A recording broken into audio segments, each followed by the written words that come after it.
ज्योतिष और जीवन में आपका स्वागत है। श्री गुरुचरणों में नमन कर श्री गणेश की वंदना करता हूं।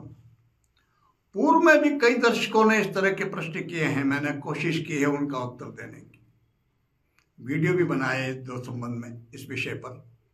हो सकता है कि मैं पूर्ण रूप से न समझा पाया हूं, स्पष्ट न कर पाया हूं।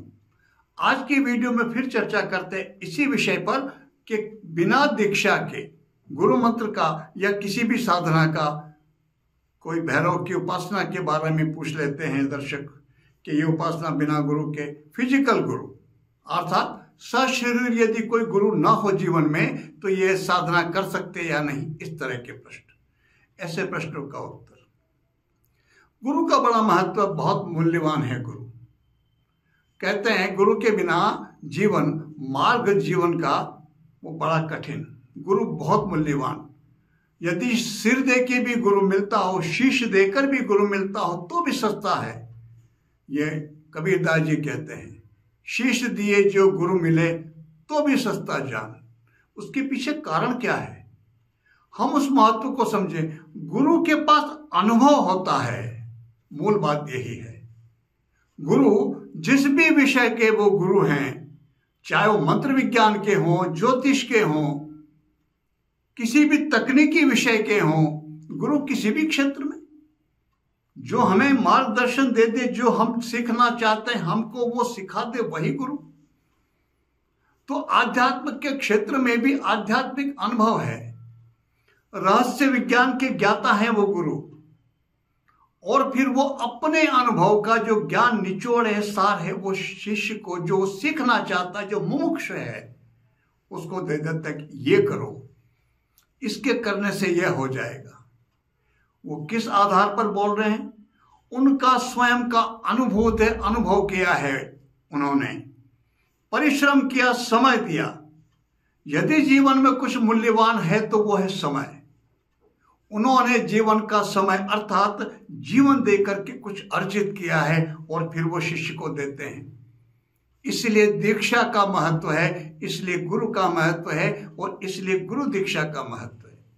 तो जो ये कहते हैं, ये जो बोलते हैं कि बिना गुरु के साधना, बात एक तरह से सही भी है और नहीं भी। सही कैसे है? सही तो ऐसे है कि यदि मान लीजिए किसी विषय में हम आगे बढ़ना चाहते हैं और उस विषय का हमें ज्ञान नहीं, उसमें आगे क्या समस्याएं आ सकती है उसका हमको भान नहीं, जानकारी नहीं, तो हो सकता है कि वो हमारे लिए हानिकारक हो जाए। कोई मार्ग ऐसा चुना है हमने, चाहे वो कोई भी क्षेत्र हो, तो वो नुकसानदायक हो सकता है अगर हमें उसकी जानकारी नहीं है तो इस दृष्टि से ये बात बिल्कुल सही कि बिना गुरु के नहीं करना चाहिए। यहां तक बात सही, लेकिन बात एक आती, प्रत्यक्ष गुरु का मिलना आवश्यक नहीं है, संभव भी नहीं है सबको मिल पाना।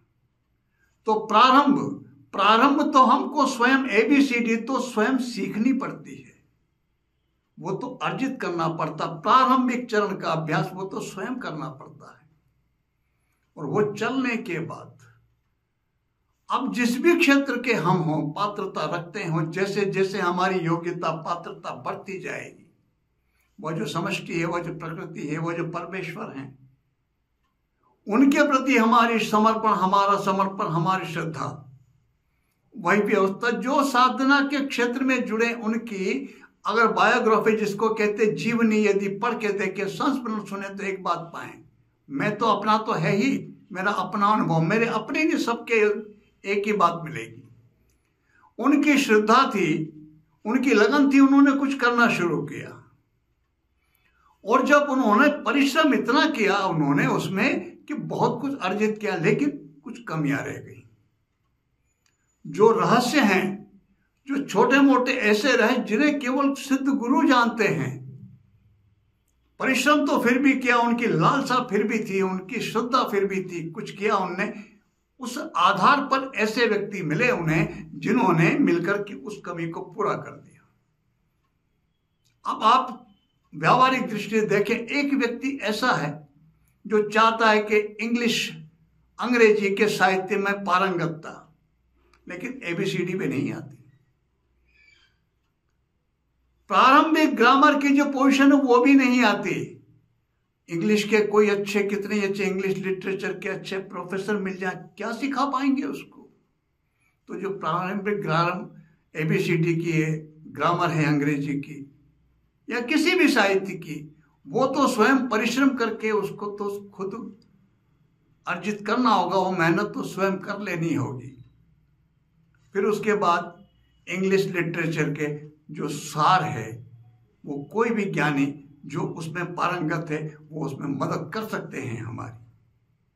तो चाहे किसी भी क्षेत्र की हम साधना किसी की भी करें, वो जो बात है 10 महाविद्याओं की, उसमें स्पष्ट शक्ति के साधना में दुर्गा, भगवती दुर्गा की उपासना बहुत सहज सरल, कोई आवश्यकता नहीं। हम कुछ भी करके सामान्य रूप से उनको नमन करके भगवान शिव को, शिव भगवान नमः शिवाय बोल करके नमन करके उनको, और दुर्गा चालीसा का पाठ सहज से कर सकते हैं, दुनिया करती है। जिन्हें कोई गुरु मिला हो ना मिला हो, जिन्हें गुरु मिल गया फिर वो तो दुर्गा चालीसा तक रहेंगे नहीं, वो तो आगे बढ़ेंगे। जिन्हें कोई गुरु नहीं मिला फिजिकल, वो भी दुर्गा चालीसा का पाठ तो वो भी कर सकता है, करते हैं। एक समय के बाद भगवती की कृपा होती है तो फिर मार्ग में आगे बढ़ने के योग बन जाते हैं। तो चाहे भैरव की उपासना हो, किसी की भी उपासना हो, और विशेष करके 10 महाविद्याओं के बारे में तो ये बात बहुत स्पष्ट कही जाती है कि 10 महाविद्याओं की उपासना बिना गुरु के नहीं करनी चाहिए।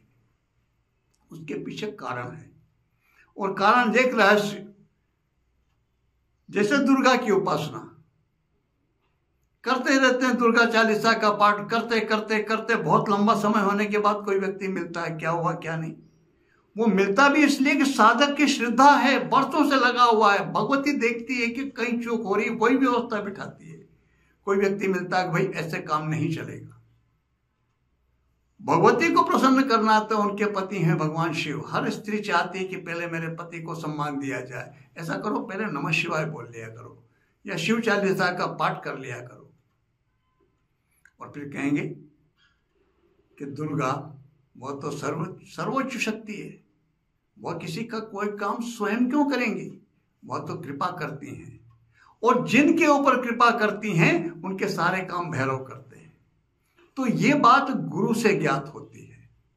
अब ये बात हमें किसी भी व्यक्ति से किसी भी माध्यम से ज्ञात हो जाए, तो जिस माध्यम से ज्ञात हो रही है हमें, चाहे वो पुस्तक है, कोई भी YouTube चैनल है, हमारे इस YouTube चैनल पर कई विद्वान हैं जो अच्छा उचित मार्गदर्शन दे रहे हैं, हमें वहां से मिल जाए किसी भी क्षेत्र की जानकारी। ये जो आज का कुकरी का जो पकवान, इसका रसोई का, उस पर तो कितने चैनल हैं, पता नहीं क्या क्या डिशें खाने की बनाना सिखाया जा रहा है। सीख रहे कि नहीं सीख रहे, कर रहे कि नहीं कर रहे, केवल ये वीडियो देख करके, वह भी तो ज्ञान है। वहां तो ये बात पैदा नहीं होती, वहां तो प्रश्न पैदा नहीं होता कि कोई गुरु नहीं, सिखाने वाला नहीं, साथ में किचन में सामने खड़ा होकर के साथ शरीर, वो कोई सिखाएगा तभी मैं ये डिश बनाऊंगा या बनाऊंगी, ऐसा वहां तो हो नहीं रहा प्रश्न। लेकिन साधना के क्षेत्र में जरूर प्रश्न पैदा कर देते हैं। कोई फिजिकल गुरु नहीं हो तो साधना कर सकते हैं क्या, इस मंत्र का जाप कर सकते हैं, तो क्यों? मेरा ऐसा मानना ये एक तरह का बहाना है। जिसे करना है, जिसे बढ़ना है, हमारे यहाँ बहुत बड़ा एक जबरदस्त उदाहरण है, एक महाभारत काल का। गुरु द्रोणाचार्य ने एकलव्य को दीक्षित करने से मना कर दिया। मैं कहा ठीक, द्रोणाचार्य की प्रतिमा बना करके उसने अभ्यास किया, और किस स्तर के धनुर्धर हुआ एकलव्य। द्रोणाचार्य ने देखा ये अर्जुन का भी गुरु हो गया, वो एक अलग विषय है। दक्षिणा मांग ली, गुरु दक्षिणा, गुरु दीक्षा, मुझे गुरु मान करके सीखा तो गुरु दक्षिणा देनी होगी। तो गुरु दक्षिणा बहुत आवश्यक है, बहुत जरूरी। क्यों है वो कारण? तत्व एक ही, गुरु तत्व जो सर्वत्व व्याप्त, वो कौन है? भगवान शिव। इसीलिए तंत्र में भगवान शिव को आदि गुरु माना जाता है, वही आदि गुरु हैं। यदि कोई सशरीर गुरु हमें नहीं मिल रहा, कोई चिंता की बात नहीं, भगवान शिव के मंदिर में जाकर के उन्हें गुरु रूप में वर्ण करें। अब एक ने प्रश्न किया था कैसे किया जाए, करना क्या है? हम जब किसी व्यक्ति को गुरु मानते हैं, किसी संत को, किसी विद्वान को, किसी को गुरु मानते हैं, गुरु दीक्षा लेते हैं, उनसे गुरु मंत्र प्राप्त करना चाहते हैं, जिसकी जैसी श्रद्धा होती है, दक्षिणा में कुछ ले जाते हैं, फल फ्रूट ले जाते हैं, वस्त्र आदि ले जाते हैं, उनको चरणों में नमन करके प्रार्थना करके फिर उन्हें गुरु स्वीकार करते हैं, वह शिष्य स्वीकार करके फिर कोई मंत्र दे देते हैं कि इसका जप कीजिए। यह होता है ना। तो यही हम करें, भगवान शिव के मंदिर में जाएं, श्रद्धा से जो कुछ ले जा सकते हैं वो ले जाएं, अभिषेक करें, उनका प्रसाद आदि चढ़ाएं, कुछ भी करके प्रार्थना करें कि मैं आज आपको गुरु रूप में वर्ण कर रहा हूं, आप ही मेरे गुरु, और मैं ये साधना इस विषय इन देवता की इनकी साधना करने जा रहा हूं, इसमें मुझ पर कृपा करना। गुरु कृपा से ही साधना के क्षेत्र में सफलता प्राप्त होती है। वो तो आदि गुरु हैं, उनकी कृपा प्राप्त हो जाए फिर क्या नहीं। हमको यह मार्गदर्शन किसी पुस्तक से मिल सकता है, तो जैसे हम श्रद्धा किसी व्यक्ति विशेष के प्रति रखते हैं, वही श्रद्धा का भाव उस पुस्तक के प्रति भी होना चाहिए। यदि किसी चैनल के माध्यम से मिलता है, कि चैनल पे कोई व्यक्ति बोल रहा है, उसने अपना जीवन अर्जित किया, अपना अनुभव अर्जित किया है, समय लगाया है, और उसको यदि वो चैनल के माध्यम से दे रहे हैं बिना किसी उसके, कुछ नहीं मांग रहे वो, हालांकि होने को तो चैनल पे इस पर जो बाकायदा पेटीएम नंबर, अकाउंट नंबर और सब आती है, और उस पर ऑनलाइन दीक्षा दी जाती, वो भी होता है, वो भी अलग है, अलग विषय है। वो जो दे रहे हैं ले रहे हैं, मैं उस विषय में बात नहीं करना चाहता, लेकिन मैं इतना निवेदन जरूर करना चाहूंगा, यदि हमने किसी चैनल से कुछ प्राप्त किया, हमें लगा कि तर्क संगत बात तो सही है और ये किया जा सकता है, हमारी शंका का समाधान जो कर दे, जो हमको अंधकार, जो भ्रम की स्थिति है मन में किसी भी विषय में, जो उसको दूर कर दे, वही तो गुरु। गुरु कौन? गु का अर्थ होता है अंधकार, वो होता है प्रकाश। जो अंधकार में प्रकाश की किरण दिखा दे वह गुरु। तो किसी ग्रंथ ने, पुस्तक ने हमारी शंका का समाधान कर दिया, जो भ्रम में थे हम वो भ्रम दूर कर दिया, वो किसी चैनल ने कर दिया, किसी व्यक्ति ने कर दिया, किसी पुस्तक ने कर दिया, किसी प्रेरणा ने कर दिया, वही तो गुरु है। इसलिए हम प्रेरणा लें, और यह नहीं कि जब तक कोई नहीं मिलेगा हम साधना कर ही नहीं सकते, कहते हैं कि नहीं करना चाहिए। नहीं, ऐसा नहीं है। हम तो साधना के क्षेत्र से जुड़े, भगवान शिव को गुरु मान करके लगे जुड़े। किसी चैनल से यदि मिल रहा है हमको, उस चैनल का, बहुत कई चैनल हैं, मैं तो कुछ भी नहीं हूं समझिए, मैं तो ना उतना विद्वान, ना इतना जानता हूं, ना उस तरह की मेरी गति विषयों पे, जितना समझता हूं उतना बताने का प्रयास कर रहा हूं। मेरा प्रयास भी वही है, गुरु कृपा से जो प्राप्त हुआ, गुरु कृपा से जो रहस्य मुझे मिले साधना के क्षेत्र से, मैं भी इस चैनल के माध्यम से उनको उसी तरह से, जो मुमुक्षु हैं, जो जानना सीखना चाहते हैं, उनके लिए रख रहा हूं। यदि आपकी आस्था चैनल पर, यदि विश्वास आपका, कई करते हैं, 50 वर्षों से जब मैं इस विषय से जुड़ा हूं, वैसे व्यक्तिगत रूप से कितने ही व्यक्ति जुड़े हैं, वो तो मानते ही हैं। जिसकी श्रद्धा हो जाए वह भी मान करके देखे। मैं किसी से कोई गुरु दीक्षा नहीं मांग रहा, गुरु दक्षिणा नहीं मांग रहा, कुछ भी नहीं कह रहा आप मुझे कुछ भेज दें, कहीं कुछ नहीं। लेकिन एक बात तो है, परिश्रम तो किया ही है मैंने, समय दिया है जीवन का, और यदि आस्था आपकी है और आप चाहते हैं हमें सब सचमुच कुछ मिला है, हमारी शंका का समाधान हुआ है, और कुछ नहीं करें, मैं एक प्रयास है इस चैनल के माध्यम से मेरा, मैं सनातन संस्कृति को थोड़ा इसके बारे में जो कुछ जानता समझता हूं, जो जानना चाहते हैं उन्हें बताने का प्रयास कर रहा हूं। आप इस प्रयास में सहयोग कर दीजिए, यही गुरु दक्षिणा हो जाएगी। यदि गुरु मानते, यदि मानते इससे कुछ मिला है, तो आप लोगों के, दर्शकों के सहयोग से ये चैनल यहां तक पहुंचा है। आज इसमें 2,15,000 से ऊपर जो दर्शकों, जो सब्सक्राइबर परिवार की जो संख्या है, वो इतनी, वो आप सबके विश्वास श्रद्धा से ही तो हुआ है। यही गुरु दक्षिणा है। यही मेरे लिए सबसे बड़ा, जिसको कहते हैं कि सबसे बड़ा प्रोत्साहन और सबसे बड़ा सहयोग है। यदि आप समझते हैं कि आपको कुछ मिल रहा है, तो आप प्राप्त कीजिए, यहां से या कहीं से भी, लेकिन जुड़िए, स्वयं करने का प्रयास कीजिए। वो सहज से सरल से हैं। हनुमान चालीसा पढ़ना प्रारंभ कर दीजिए, दुर्गा चालीसा पढ़ना प्रारंभ कर दीजिए, शिव को नमन करके भगवान राम की उपासना में रामचरितमानस का कुछ भी करना शुरू कर दीजिए। करें तो सही, केवल ये लेकर बैठ करके चलना कि जब तक कोई गुरु नहीं हो तब तक साधना करें कैसे, कोई गुरु नहीं है हमारे जीवन में, जीवन व्यतीत हो जाएगा। गुरु तब मिलेंगे हम जब पात्रता अर्जित कर लेंगे, और वो पात्रता तो हमें स्वयं थोड़ी सी मेहनत स्वयं करके अर्जित करनी होगी। यही मेरा निवेदन है। केवल ये मानकर जब तक नहीं मिलेंगे तब तक हम कुछ करेंगे नहीं, कर नहीं सकते, करना नहीं चाहिए, ये धारणा उचित नहीं है।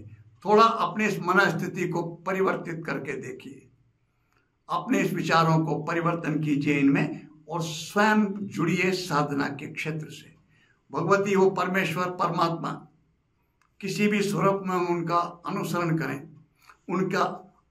उनकी उपासना करें, किसी भी रूप में वो कृपा अवश्य करते हैं। और जब उनकी कृपा होगी, मेरे जीवन में जो संतों की कृपा हुई, सबसे पहले रामानंद संप्रदाय में दीक्षा चल के गुरु आए, मिले, सब कुछ, ये सब कुछ हुआ, लेकिन उससे पहले मैं बहुत परिश्रम मेहनत कर चुका था, तभी वो परमेश्वर की कृपा और गुरु कृपा तभी प्राप्त हुई। आप सबको भी गुरु कृपा प्राप्त हो। जो भी आप करना चाहते हैं, जिस भी क्षेत्र में आप सफलता चाहते हैं, उसी क्षेत्र में आपको यथोचित जैसी चाहते हैं वैसी सफलता आपको मिले। इसी प्रार्थना के साथ मैं आप सबको नमन करता हूं। नमस्कार।